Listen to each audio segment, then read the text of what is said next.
My radio crackled. I was halfway through a recon sweep outside Kandahar. Dirt, heat, and static. Then the voice cut in, low, tight. "Your daughter's here. You don't want to know what your wife's boyfriend did last night. It's really bad. Your whole neighborhood is shocked." Silence. Then the detective again. "My shift ends in 5. He's all yours. No rank, no red tape." Just that voice, detached.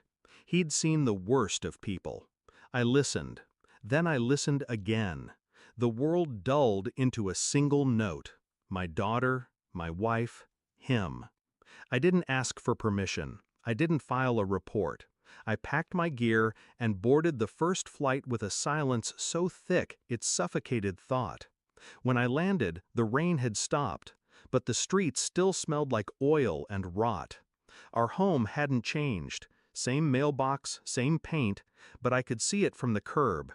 Something in the air was fractured, rotten at the seams. My daughter saw me first. She ran barefoot from the porch, holding a blanket too small for her growing body, clutched it like a shield. She didn't speak, just wrapped her arms around my leg and didn't let go.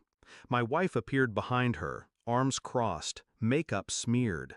No apology, only contempt.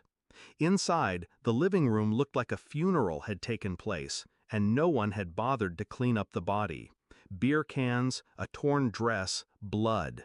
On the edge of the coffee table, small droplets. Not mine. I looked at her. She didn't flinch. "She fell. That's what you were going to ask, right?" I said nothing. "You think I'd let someone hurt her?" I looked at the door to the guest bedroom. It was ajar. The hinges creaked even with the wind outside. I told my daughter to go upstairs and pack. I used that word, pack.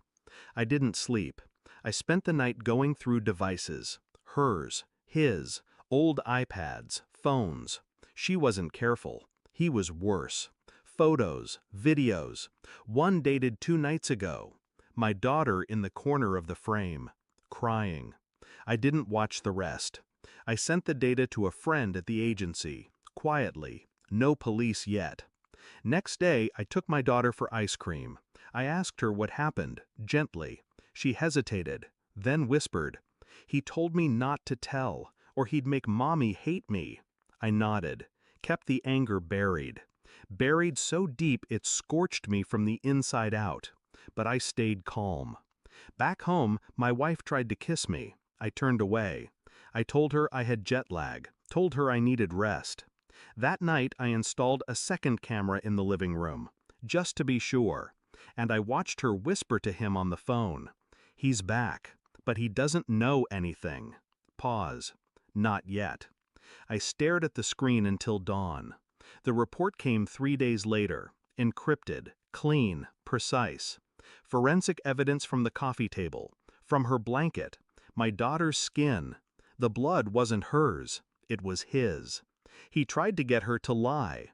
When she refused, he got sloppy, tried to scare her. My wife helped clean it up, coached her on what to say. I printed the report, slipped it into a folder, marked it tax receipts.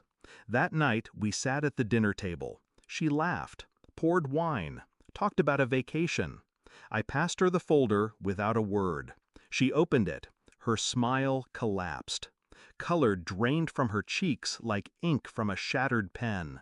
She looked up, but I was already standing. "I know." That's all I said. Her voice cracked. She begged. Tears, finally. The first honest thing she'd shown me in months. But it was too late. The truth had weight now, and it crushed her. I didn't call the police. Not yet. Instead, I visited his apartment, left the same folder on his doorstep. No note, no threat. Just truth. An hour later, I got a voicemail.